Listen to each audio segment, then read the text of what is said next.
올해도 오늘까지 해서 열흘을 남겨두고 있습니다. 오늘 새로운 달력도 나누어 드립니다. 한 해를 보내기 전에 이 세 글자를 잠시 담았습니다. 응어리.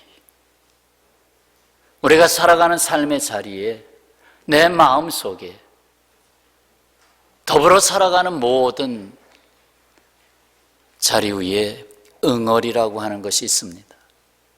이거 어떻게 할까? 새해에 택배로 붙여 보낼까? 그래서 오늘 응어리를 품으시는 하나님이라 하는 제목의 말씀을 들고 섰습니다. 왜 응어리를 풀어주시는 하나님으로 쓰시지 품으시는 하나님으로 썼을까? 이것 또한 메시지입니다. 품으시는 하나님. 어느 부부가 전 국민이 시청하고 있는 TV 방송에 스피드 퀴즈에 출연했습니다. 이제 배우자가 상대편에게 이제 설명을 하면 그걸 빨리 답변을 해야 되는, 그래서 정해진 시간에 많이 맞춰야 되는 스피드 퀴즈. 제시된 단어가 나왔습니다. 부인이 단어를 보니까 칠갑산이란 단어가 나왔어요. 그래서 여보, 당신이 노래방에 가면 가장 많이 부르는 거 있잖아요 하고 물었습니다. 그러면 칠갑산 하고 나올 줄 알았죠. 근데 남편의 입에서는 다른 답이 나왔습니다. 도우미 하고 나왔어요. 도우미는 여자를 말하지요. 여자를 불러달라. 도우미! 그날 이 아내의 가슴에는 또다시 큰 응어리가 생겼습니다. 그리고는 아내가 손을 들어 그날 온전하지 못하도록 남편을 죄패습니다. 그래서 남편이 입원했습니다. 대림절 끝자락에 성탄절로 이어지는 시점에 와 있습니다. 주님께서 우리 삶의 응어리에 대하여 말을 걸어오시고 계십니다. 오늘 듣고자 하는 말씀입니다. 실로 응어리가 없는 인생은 없습니다. 정말 없습니다. 있을 수가 없습니다. 이 세상 통째로 응어리이기 때문입니다. 이 응어리가 지나치면 육신에까지 응어리가 되어 질병을 가져오기도 합니다. 응어리를 그냥 두면 덩어리가 되고, 덩어리를 그냥 두면 나의 삶과 영혼을 황폐케 시킵니다. 뿐만 아니라 응어리의 덩어리가 되면 또 다른 부스러기의 응어리가 되어 다른 사람의 가슴에 응어리로 남게 됩니다. 말하기도 두려운 암덩어리도 인간이 살아가는 삶에 깊이 자리를 잡고 있습니다. 그 응어리 속에는 원치 않는 것들이 집을 짓고 있습니다. 미움, 원망, 괴로움, 욕심, 집착, 그런 것들이죠. 미움은 가질수록 더 거슬리고, 원망은 되씹을수록 더 아려오고, 괴로움은 느낄수록 더 깊어지고, 욕심은 부릴수록 더 부풀어 오르고, 집착은 할수록 더 질겨지는 것입니다. 야곱은 집착이 강했습니다. 남의 발꿈치를 잡는 인생이었습니다. 오늘 호세아서 12장 3절, 야곱은 모태에서 그의 형의 발꿈치를 잡았다라고 했습니다. 발꿈치를 잡으며 태어난 동생 야곱, 쌍둥이에서 불과 5분 사이로 발꿈치를 잡으며 태어난 야곱. 그래서 이름을 야곱이라 줬어요. 야곱의 뜻은 발꿈치를 잡다. 발꿈치를 잡다. 그게 야곱이에요. 그는 한낱 형의 발꿈치나 잡을 수밖에 없는 사람이었습니다. 그러나 하나님은 그가 결국 형을 속여서, 사실 하나님의 뜻이었죠. 장자권을 야곱이 에서를 제치고 야곱이 영적인 장자권을 갖게 되고, 이 일로 인하여 에서가 분노하여 그 위협을 떠나서 집을 잠시 떠나게 됩니다.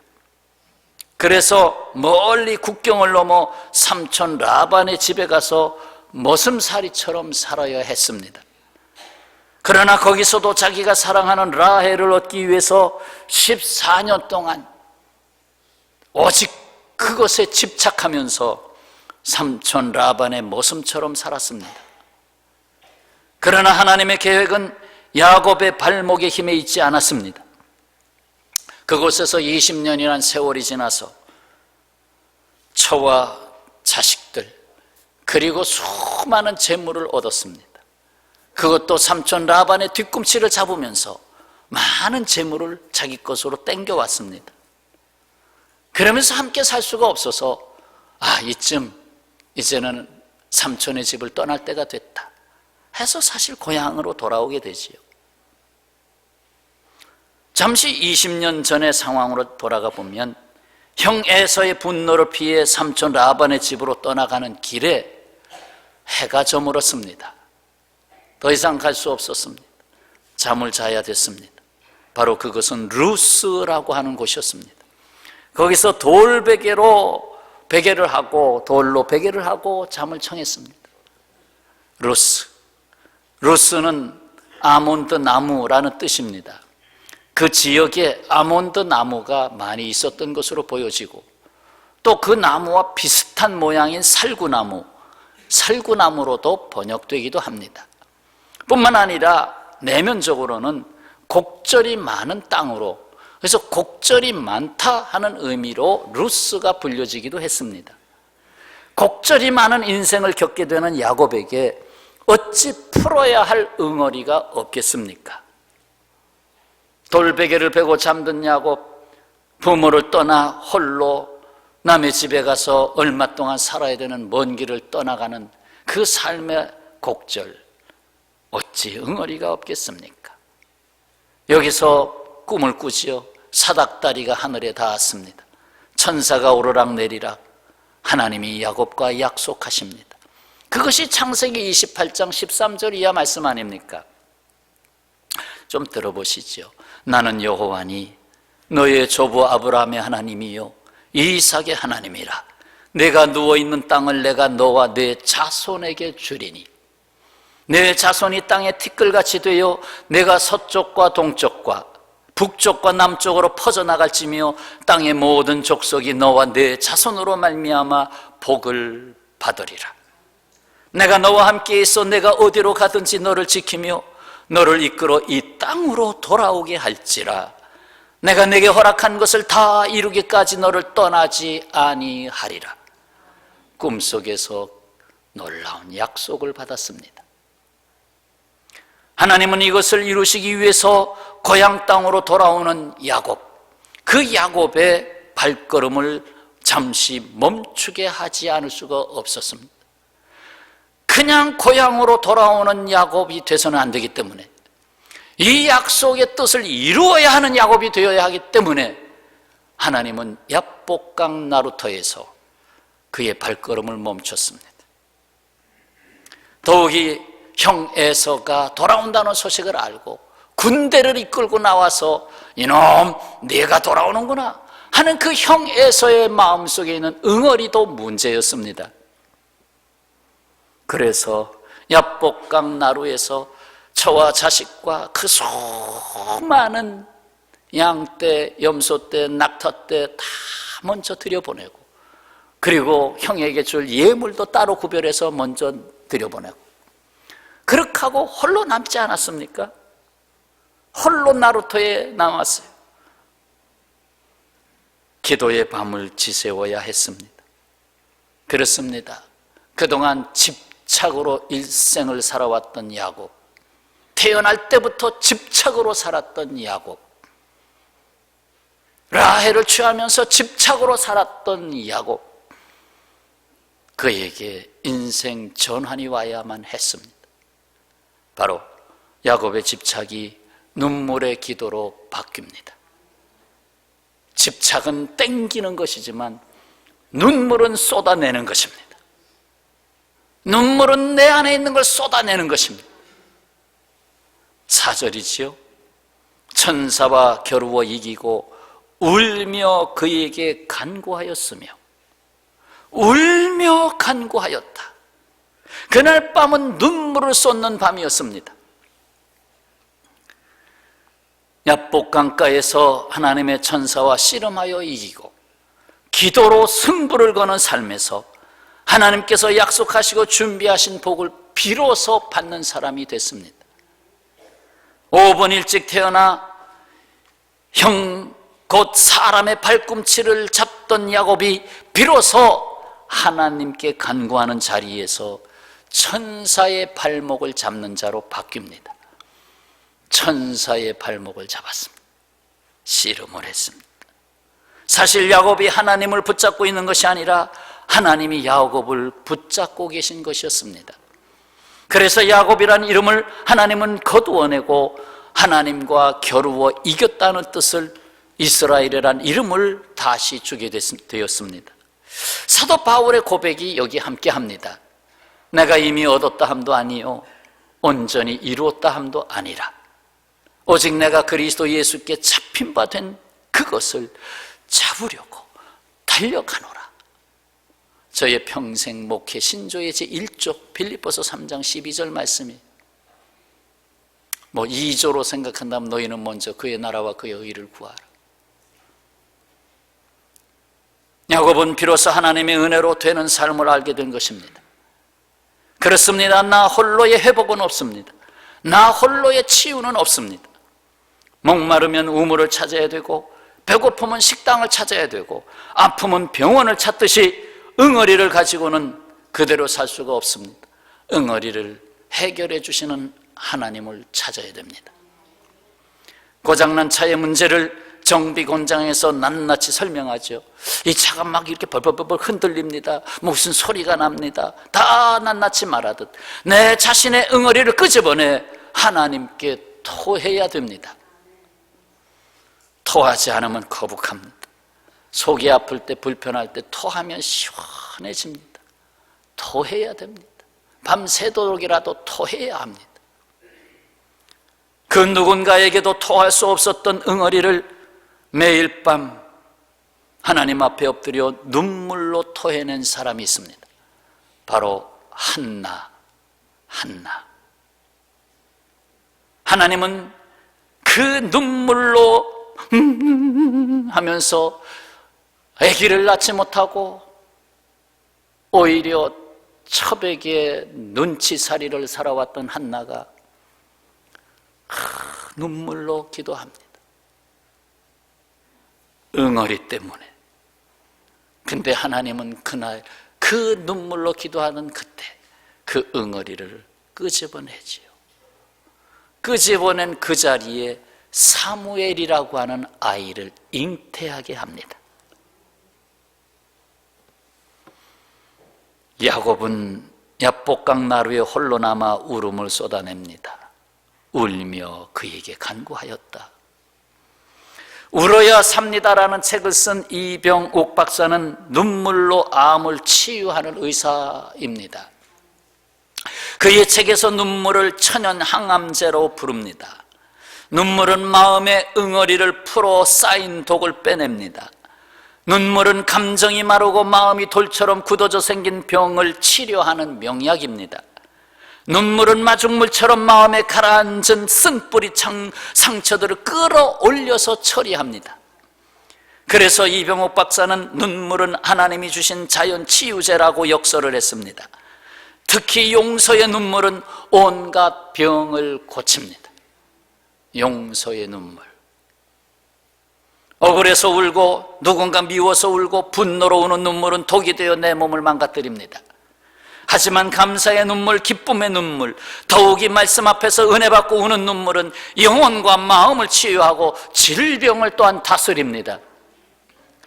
알고 보면 우리의 응어리는 어떤 외부의 충격이나 골이 깊은 상처 또는 저항할 수 없었던 환경이나 시간들의 산물입니다. 그러나 더욱 알게 되는 것은 하나님이 그러한 환경이나 시간들 거기서 떠나신 적이 없다는 것입니다. 이 땅에 오신 주님은 우리를 떠나신 적이 없어요. 이 땅은 통째로 응어리입니다. 이 지구촌은 통째로 덩어리입니다. 거기에 오신 주님, 내가 세상 끝날까지 너희와 항상 함께 있으리라. 아멘입니까? 아멘. 우리는 수많은 응어리들을 하나님 앞에서 해석해야 합니다. 우리의 응어리들은 누구 때문도 아니고 무엇 때문도 아닙니다. 하나님이 나를 하나님의 형상으로 만드시려고 계속 만지시기 때문에 그렇습니다. 내 안에 응어리를 두시고 만지시는 거예요. 그래서 그 응어리를 다른 사람을 통해서 어떤 일을 방편으로 삼아서 하나님은 만지시는 거예요. 왜 저 사람이 나한테 이럴까? 라고 말할 때가 있지 않습니까? 그러나 그것을 그 사람에게 돌리지 마십시오. 하나님 여전히 나를 하나님의 형상대로 만지시기 위해서 나를 주무르고 계시는군요. 하나님 아버지의 자녀된 여러분, 하나님께 아뢰었다면, 더욱이 눈물로 하나님께 쏟아내고 있다면 이제는 주님께 맡겨놓고 기다리셔야 합니다. 맡기셨다면 기다리셔야 합니다. 안 맡겼다면 맡기셔야 하고요. 주님으로부터 연락이 올 때까지 잠잠히 기다림이 응어리가 풀어지는 시간인 것입니다. 뿐만 아니라 상당 부분의 응어리는 나를 희생하고 헌신할 때 치유됩니다. 그저 내가 복음으로 살면 치유가 되지 않습니다. 남을 위해 살다 보면 내 아픔은 온데간데 없어지는 경우가 많습니다. 나보다 더 큰 응어리를 품고 사는 지체들을 찾아내어 이야기를 함께하고 격려하고 중보하고 섬기는 것이 복 있는 자의 삶입니다. 그렇습니다. 응어리를 품고 날마다 주님 앞에 기도하며 더하여 찬송을 부르시기를 바랍니다. 찬송은 우리 육체 안에 모든 약공장을 가동시켜서 우리의 응어리를 풀어주는 묘약이기도 합니다. 제가 찬송에 가장 은혜 받는 시간은 여러분들과 함께 찬송 부르는 시간입니다. 혼자 부르는 거하고 비교가 되질 않습니다. 그래서 예배 시간에 찬송할 때 제가 은혜를 많이 받고 은혜를 끼칩니다. 여러분, 제가 말씀 그저 부족한 종이지만 말씀으로 은혜 받는다는 말을 많이 듣지만 찬송으로 은혜 받는다는 얘기도 많이 듣습니다. 예배 시간에 찬송하는 것이 얼마나 큰 은혜인지 모르겠습니다. 예배 시간에 입 다물고 계지 마세요.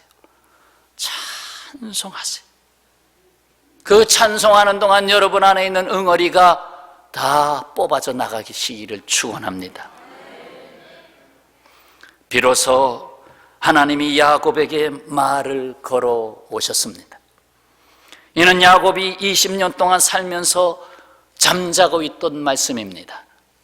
20년 동안 역시 집착 가운데 살았던 야곱.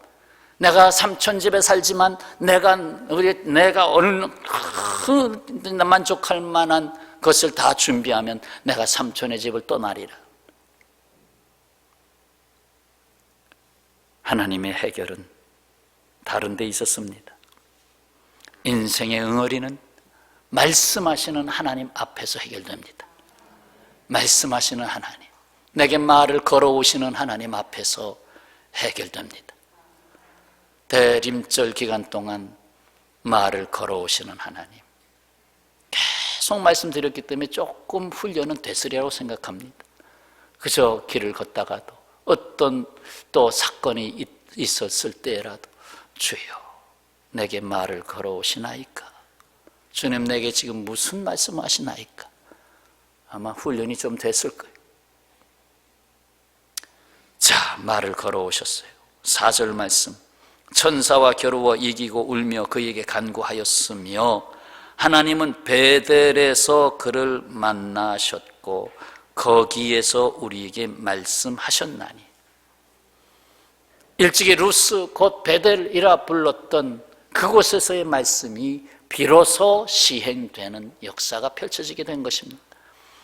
32장에서 야곱의 이름을 새로운 이름으로 주시죠. 이스라엘. 그 32장 27절 이하의 말씀 잠시 들어보시죠. 내 이름이 무엇이냐? 그가 이르되 야곱이니이다.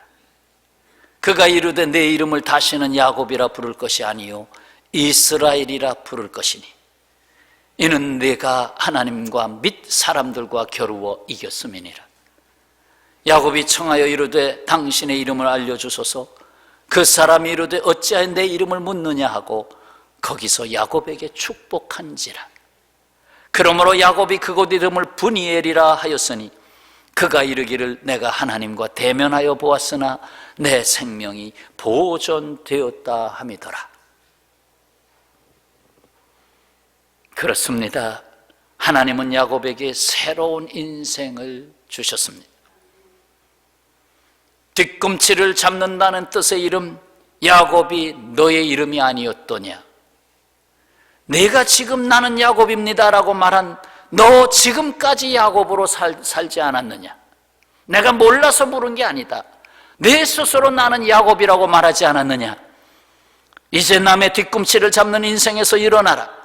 내가 너를 택하여 이 세상에 보내었다. 사람들이 너를 통해서 하나님의 나라를 알게 되리라. 할렐루야. 성도 여러분, 이 세상은 통째로 너무나도 큰 응어리입니다. 여기 가도 응어리, 여기 가도 응어리. 응어리 없는 세상 없습니다. 누가 그 응어리를 풀어낼 수 있겠습니까? 내게 걸어오시는 하나님의 말씀이 이 응어리를 건드리십니다. 우리나라의 이 깊어지는 응어리를 누가 해결하며 그 누가 감당할 수 있겠습니까? 보건복지부인가 어느 청사 앞에 그 부모, 자식, 아들과 딸 이게 4인 그 조각상이 있습니다. 근데 신문에 보니까 그 조각상을 철거한답니다. 왜? 지금 4인 가족이 없다는 겁니다. 그래서 3인 동상으로 세우는지 하여튼 시대에 안 맞아서 철거한답니다. 그래서 참 안 됐다. 차라리 5명짜리를 갖다 놓지. 가르칠 것이지. 4인 가족이 안 되니까. 그래서 우리나라가 몇 년? 앞으로 몇 년? 기억 못 하겠어요. 우리나라가 없어진대잖아. 아이를 안 낳아서 없어진대잖아. 여러분의 손자, 손녀들 살아갈 세상 속에 적어도 4명 이상의 노인을 돌봐줘야 합니다. 이 짐이 대단합니다. 어떻게 하면 좋습니까? 지금 보험 하나, 보험회사에서 하나 만드세요. 어린 손자 3살짜리에게 드는 보험, 노인을 돌볼 수 있는 보험. 그래서 한 70세 되면 1억, 2억 나오는 보험. 아마 잘 팔릴 것 같아요.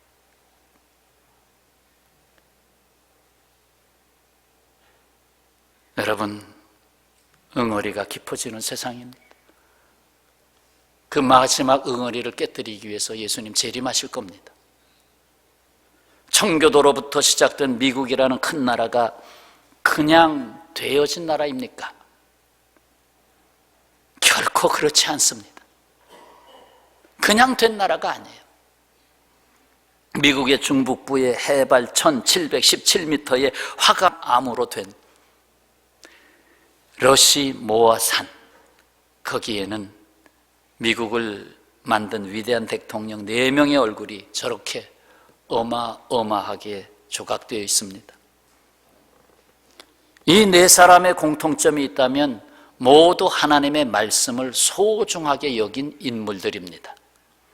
미국의 초대 대통령 조지 워싱턴, 그는 대통령 취임사에서 성경의 손을 얹고 선서합니다. 성경이 아니면 우리는 이 나라를 올바로 다스릴 수 없습니다.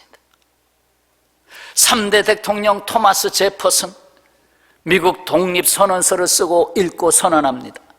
미국은 성경을 반석으로 삼아서 있습니다. 16대 대통령 에이브람 링컨, 그는 남북 통일을 이룬 다음에 이렇게 고백합니다. 미국의 이 나라 백성이 먹고 삼아야 할 양식이 있다면 하나님의 말씀입니다. 32대 대통령 프랭클린 루즈벨트, 그는 최연소 대통령, 장애인 대통령입니다. 그가 말합니다. 미국인이 진실하게 살고자 한다면 하나님의 말씀을 붙드십시오.